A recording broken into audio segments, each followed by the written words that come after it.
Welcome to the Rim Break Rodeo. We hope this video helps. You start by powering down the host and removing all power. This prevents shorts and preserves the sensor.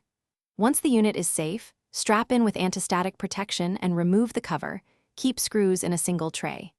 Next, access diagnostic mode to capture logs and note the driver and firmware versions.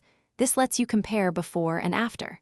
Make sure to photograph internal connectors so you can reassemble without guesswork and have replacement parts ready to hand.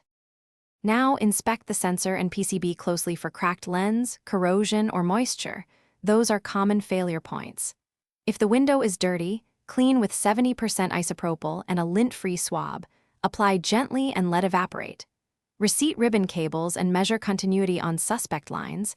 If you find a faulty cable, replace it and secure the connector latch. Once replacements are in, reconnect power briefly to confirm the device enumerates. This step verifies the hardware fixes before reassembly. Finally, update firmware and install the correct driver. Verify checksums so you avoid corrupted images.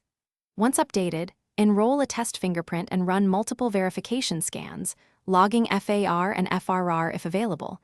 This tells you whether calibration succeeded.